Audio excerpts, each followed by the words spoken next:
February 1959.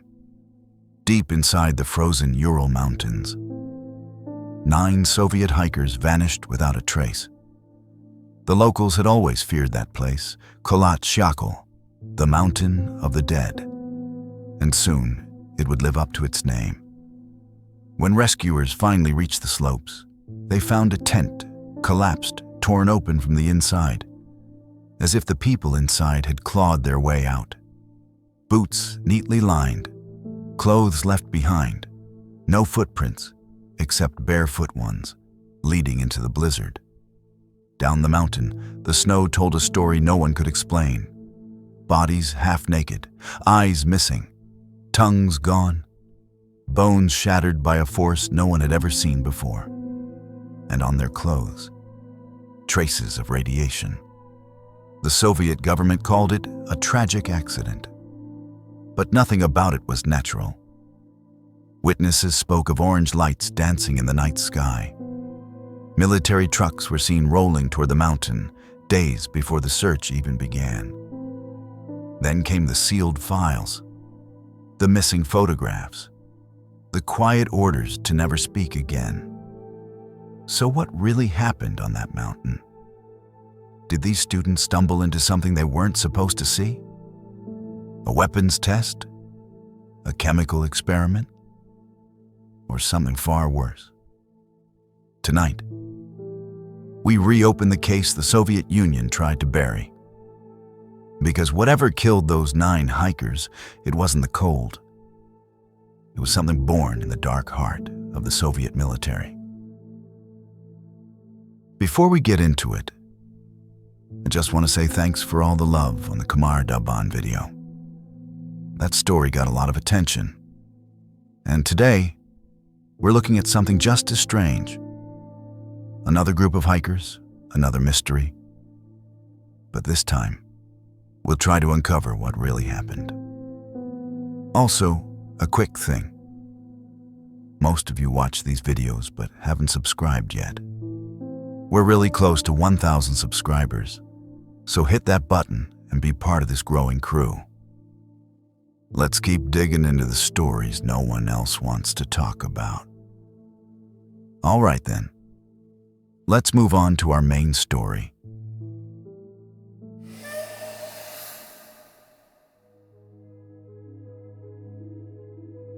Before it became one of the greatest mysteries of the 20th century, it was just supposed to be a hiking trip. 10 friends, young, brilliant, full of life, led by 23-year-old Igor Dyatlov, an engineering student known for his discipline and calm leadership. The rest were students, engineers, and athletes from the Ural Polytechnic Institute, each one trained, experienced, and trusted to face the brutal Siberian wilderness. Their mission? Earn the prestigious Grade 3 hiking certification, the highest level recognized in the Soviet Union. To do that, they'd have to trek more than 300 kilometers through the frozen northern Urals and return alive. They set out from Sverdlovsk, traveling north by train and bus, passing through small industrial towns like WWII, the last known settlement before the wild.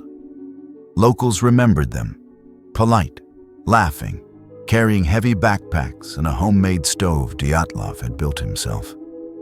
Their final stop, Kolat, a name the native Munsi people translated as the Mountain of the Dead. Still, the students weren't afraid. They joked about it in their journals. They took photos, smiling, building snow shelters, sharing food, singing around the fire. Everything seemed fine. But their last diary entries took a different tone. The weather worsened, the wind howled, visibility dropped. They lost their path and set up camp high on the slope instead of the safer forest below. That night, February 1st, 1959, they pitched their tent against the freezing wind, laughing about the challenge. One of them even wrote in the journal, "Everything is fine. The weather is bad. but spirits are high. Later, someone took the last photo. A blurred image, snow whipping across the lens. And behind them, an eerie orange glow bleeding through the horizon. No one knows what they saw next. But something, or someone, was out there. In the silence of the mountain, something moved in the night. And 9 young hikers would soon find themselves trapped between survival and terror. Hours later, they would be running barefoot through the storm into minus 30-degree darkness. Weeks passed, and there was still no word from Dyatlov's group. Their families waited, hoping for a telegram. But silence only grew colder. By late February, the Ural Polytechnic Institute organized a search party. Students, teachers, and eventually the Soviet military. Helicopters circled the white expanse of the mountain. Until one afternoon, a flash of canvas appeared against the snow. Their tent.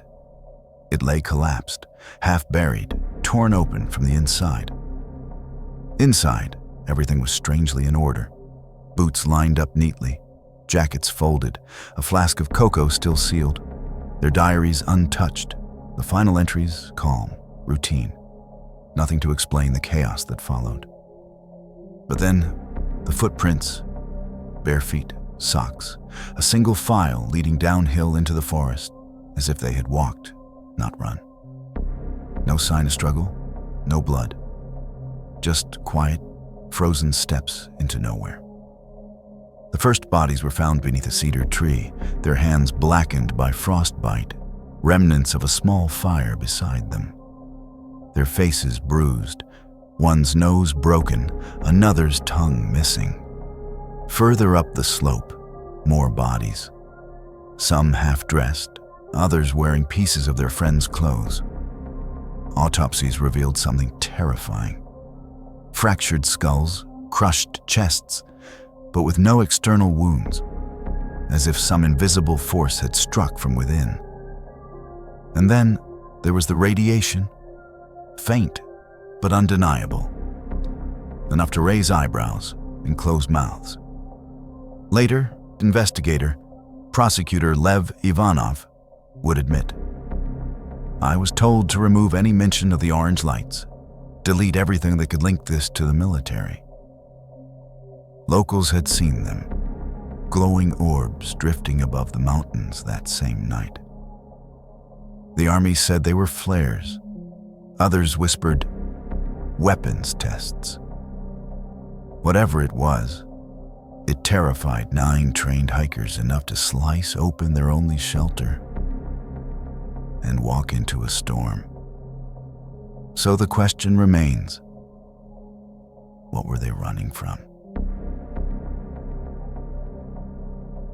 When word of the tragedy spread, the Soviet government was quick to give an answer. Avalanche. A simple explanation for a complicated nightmare. Officials claimed that a sudden snowslide had struck the hikers' tent, forcing them to flee in panic, half-dressed, disoriented, freezing. But even the most basic facts didn't add up. The slope where they camped wasn't steep enough to trigger an avalanche. Barely 30 degrees, gentle by mountain standards. And the tent? Still standing when rescuers arrived. Dusted with snow, but never buried. If a wall of snow had crushed them, why were their footprints still visible? Perfect impressions leading away in single file. Investigators began to notice these contradictions. And then, almost immediately, the military took over. The civilian team was pushed aside. Files went missing. Witness statements rewritten. And those who asked too many questions were told to stop. The medical examiner's notes were altered before the final report was typed. Photographs disappeared from the evidence log. Even the negatives from the hikers' cameras, damaged, censored, or replaced entirely. When radiation traces were found on several pieces of clothing, officials dismissed it as irrelevant. But the samples were quietly sealed and shipped to classified archives, never to be studied again. The autopsy files described injuries no avalanche could explain. Crushed chests without external bruising, skulls cracked as if hit by a shock wave, and skin showing burns consistent with radiation exposure. Prosecutor Lev Ivanov, who led the initial inquiry, would later reveal that higher authorities ordered him to close the case immediately. He said, "I was told to conclude it was an avalanche and nothing else." All mentions of orange lights were removed from his draft. All traces of military presence erased. And just like that, the Dyatlov case was buried beneath bureaucracy and fear. But decades later, when those red-stamped documents were finally unsealed, the truth didn't point toward nature. It pointed toward something man-made. Something the Soviet Union could never afford to admit. Because if it wasn't an avalanche that night, then it was something far more deliberate.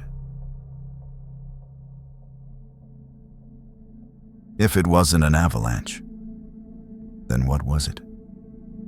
To understand that, you need to know where it happened. The northern Ural Mountains weren't just empty wilderness. During the Cold War, this frozen frontier was a testing ground, a place where the Soviet military could hide anything. Nuclear research, biochemical projects, early missile prototypes, all quietly buried under layers of ice and secrecy. Locals knew better than to ask questions. They'd seen strange things long before 1959. There was the village evacuation, when an armored tank exploded during a test, releasing an unknown gas that left livestock dead and residents coughing blood. The area was sealed off for weeks, officially described as routine maintenance. Then, the pilot incident. A young test aviator, stationed not far from Kholat Syakhl, was reportedly killed during an experimental drop involving chemical munitions. His plane disintegrated mid-air, and the crash site was cordoned off within hours. His family never received a body, only a closed coffin and a warning to stay silent. And those orange spheres that appeared in the sky the night Dyatlov's group died, they weren't new. Villagers had seen them before. Glowing orbs drifting above the horizon, leaving faint trails of smoke. The military called them training flares, but witnesses swore they hovered too long, too controlled, too deliberate. Years later, a former soldier who'd been stationed nearby confessed that he saw those same orange lights during a winter exercise in 1959, the very night the hikers vanished. When he reported it, his commander told him to forget it, then transferred him the next day. Now, combine those reports with what we know about Soviet weapons development at the time. The region was being used to test phosphorus-based aerial weapons, devices that burned bright orange when ignited. Some experiments also involved radiological dispersal agents, primitive precursors to what the world would later know as Novichok nerve compounds. These chemicals could cause internal bleeding, lung trauma, and neurological disorientation, symptoms eerily similar to the hikers' injuries. Imagine being trapped in a tent when one of those tests goes wrong. A shockwave hits, the air burns, your lungs seize up, your skin itches, your senses distort. You stumble outside gasping, terrified, not realizing that the thing killing you isn't cold. It's invisible. That could explain the radiation on their clothes, the crushed ribs without bruises, the confusion that made them walk barefoot into the snow. Maybe they weren't victims of nature at all. Maybe they were victims of proximity, a group of hikers who wandered too close to a test site no one was supposed to know existed. And when the military realized what had happened, the cover-up began. They weren't just hikers. They became unplanned witnesses to a secret experiment, and the Soviet Union made sure none of them lived to tell the story. Now, after going through all the theories, bits of evidence, and those fragments hidden away in classified files, it's time to piece together what might have really happened that night. This version isn't just guesswork.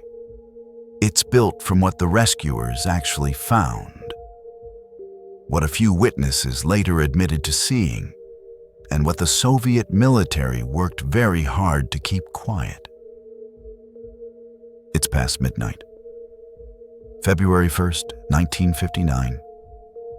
On the slope of Kholat Syakhl, 9 hikers lie bundled inside their tent, the thin fabric snapping under the gusts of a brutal wind. The temperature outside hovers around -30 degrees. Inside, they talk quietly, their laughter dim beneath a howl. A hand-cranked radio sputters, then dies. Then, a sound, low at first, like distant thunder. But it grows, deeper, sharper. The mountain itself begins to vibrate. Someone sits up. A faint orange glow seeps through the canvas. Slow, steady, unnatural. Igor Dyatlov crawls to the tent flap and peers outside. The entire sky above the ridge burns with a blinding amber light, flickering like fire trapped inside fog. Static charges the air. The snow around the tent begins to sparkle. Then it hits. A shock wave tears across the slope. The tent shudders. Metal objects clatter. The air thickens, a mix of ozone and something sharp. Chemical. They cough, gagging, eyes burning. One of them screams they can't breathe. Panic takes over. Dyatlov yells for everyone to cut the tent. A knife slices through the wall, and they spill out into the freezing dark. Barefoot, half-dressed, confused, they move downhill in single file, flashlights trembling in their hands. Behind them, the glow fades, replaced by a haze that drifts like smoke. Down in the tree line, 2 men, Krivonishenko and Doroshenko, scramble to start a fire under a cedar tree. The flames burn unevenly, blue at the edges. Their hands blister. One climbs the tree to spot the tent, but falls, snapping branches on the way down. Further uphill, Dyatlov, Zina, and Rustam attempt to return. Maybe to save their friends, maybe just to escape the cold. But they never make it. The storm blinds them. Their lungs fail. They collapse mid-slope, frozen in motion, reaching toward the tent. Back at the tree line, the last 4, Dubinina, Kolevatov, Thibaut Brignoles, and Zolotaryov, stumble into a nearby ravine. They dig into the snow, desperate for shelter. Then, another impact. Maybe a secondary detonation, maybe a pressure wave from an aerial test. The snow above them hardens, compresses, and falls silently. Tons of it. When it settles, everything is still. Their ribs crushed, skulls fractured. No external wounds, no escape. High above, the mountain glows faintly once more. And then darkness returns. Miles away, inside a dim operations bunker, a radar operator stares at his screen. A field test marker blinks, then disappears. A commander lifts his radio. Confirm detonation coordinates. Any civilian interference? A voice answers, shaky but obedient. Unidentified group detected within the perimeter. 9 individuals. Silence. Then a slow reply. Dispatch recovery before locals arrive. Static. What about the witnesses? Another pause. longer this time. Then a voice colder than the mountain itself. No witnesses. By dawn, the glow is gone. The storm erases every trace, every footprint, every secret. The mountain falls silent again. But beneath that silence, the truth still burns. When the bodies were finally brought down from the mountain, the case was no longer in the hands of rescuers or students. Within days, the civilian search party was quietly replaced by a classified military inspection unit. No public announcement, no explanation, just trucks, soldiers, and a new chain of command that reported directly to Moscow. Prosecutor Lev Ivanov, who had been leading the investigation, suddenly found himself surrounded by uniformed men. His notes were confiscated, his authority reduced to that of an observer. When he tried to include witness reports about the orange lights seen in the sky, his superiors told him, in no uncertain terms, to remove them. Those details, they said, have nothing to do with the case. The autopsy reports were retyped. The word radiation vanished from the final drafts. Medical examiners who had handled the bodies were reassigned, and a few simply disappeared. Even the laboratory results that showed contamination on the hikers' clothing were locked away, marked top secret. When the families demanded answers, they were met with cold formality. Each was given a sealed coffin not to be opened, and a brief explanation that their loved ones had died from an unknown compelling force. No one dared question it. In the Soviet Union, curiosity could be dangerous. And just like that, the Dyatlov investigation was closed.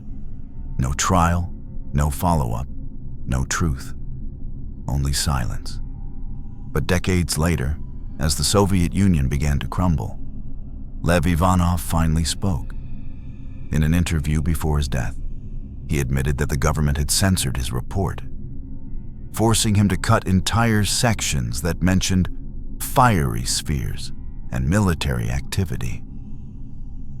He also revealed something else, details that never appeared in the official file. He said the tops of trees near the hikers' camp had been scorched, their bark burned from above as if exposed to a high-energy burst, the kind produced by experimental weapons. It wasn't an avalanche. It wasn't a storm. Something happened on that mountain, and those who knew the truth made sure it stayed buried. Because in the Soviet Union, the dead couldn't talk, and the living didn't dare. Over the decades, everyone has tried to explain what happened on that mountain. Some say it was nature, others say it was something far stranger. But when you start pulling each theory apart, one by one, they all start to fall apart. Let's start with the classic, the avalanche theory. The Soviet Union loved this one. It made the government look clean. But the slope was too shallow for an avalanche. The tent was still standing. The hikers' footprints were preserved perfectly in the snow. Something that would have been impossible if tons of snow had come crashing down. Then came the katabatic wind theory, a rare gravity wind that can drive freezing air downhill at hurricane speeds. Sure, it could have scared them out of their tent, but it doesn't explain the radiation, or the orange lights, or the crushed ribs that looked like they'd been hit by a blast wave. The infrasound theory, that strange low-frequency vibrations made them panic. Sounds interesting, until you realize there's no proof. And it doesn't explain why some of them were burned or why their clothes were radioactive. And of course, there are the UFOs and the Yeti theories. They make for great headlines, but in reality, they were distractions, perfectly timed to draw attention away from the Soviet military. Because when you line up the facts, they point in one direction. The orange orbs seen that night weren't alien. They were most likely military flare or weapon tests, chemical or phosphorus-based munitions dropped from aircraft during secret field experiments. The internal injuries match blast exposure, the same kind of damage recorded after controlled detonation tests.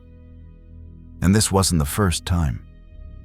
Across the Soviet Union, from Chelyabinsk 40's nuclear leak in 1957 to the Kishtim disaster, the government had a long history of testing, failing, and covering it up. Even farmers in nearby regions reported livestock found dead, bones shattered, but skin untouched, the same kind of trauma the Dyatlov team suffered. So maybe the truth isn't buried in mystery at all. Maybe it's right there, hidden under layers of red tape and military silence. Because every time someone got too close, the answer was always the same. It never happened. For years, only one man lived to tell the story, Yuri Yudin. He was supposed to be the 10th member of the group, but he'd fallen ill and turned back before they entered the mountains. That decision saved his life and haunted him forever. In interviews decades later, Yuri's voice would tremble when he spoke about his friends. He said, "They stumbled upon something they were never meant to see." He remembered how some of the hikers had found strange gear in their packs before leaving. Military-issued canvas, strange measuring tools, even fabric that looked chemically treated. None of it made sense for a student expedition. When the bodies were recovered, Yuri noticed things missing: personal items, watches, notebooks. He was told it was all classified property. Later, an older soldier quietly told him, "We were ordered to reach the site 2 weeks before the public search teams." Yuri never forgot that sentence. Years later, while visiting archives in Sverdlovsk, he accidentally saw a folder marked "Secret," Ural Facility Number 9. He wasn't allowed to open it, but the name burned into his memory. That same facility, he later learned, was tied to experimental chemical and radiological weapons tests in the region. Yuri carried that knowledge for the rest of his life, along with the guilt. He often said he wished he'd been there with them. But maybe fate spared him to remember. He died in 2013, still insisting that his friends didn't die from nature's hand. He said they were victims of something powerful, something human, something the world still isn't ready to admit. And maybe, deep down, he already knew exactly what that something was. In the Soviet Union, silence was safety. And when it came to Dyatlov Pass, silence was the only thing that survived. Look back at the evidence, the radiation, the blast-type injuries, the orange lights, the sudden military takeover. Every thread leads to the same place, a system built on secrecy.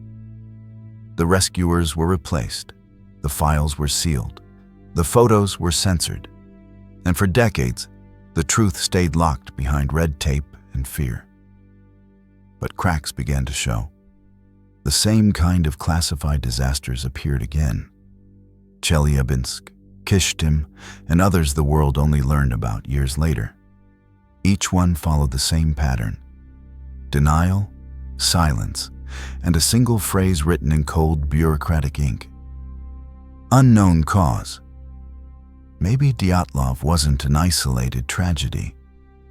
Maybe it was a glimpse into what happened when science, the military, and politics collided in a place where no one was supposed to be watching. The hikers were smart. disciplined and patriotic. But that didn't matter. They saw something they weren't meant to see. And in a country built on control, even the innocent could become a threat. So maybe it wasn't an avalanche that rolled down Dead Mountain that night. Maybe it was the weight of secrecy itself. Thanks for watching, everyone. If you enjoyed this story, don't forget to like, share, and subscribe. It really helps the channel grow. And I want to hear from you. What's your theory about what really happened that night? Drop it down in the comments. I'll see you on Wednesday with another mystery from the shadows. Until then, this is Wartime Phantoms, over and out.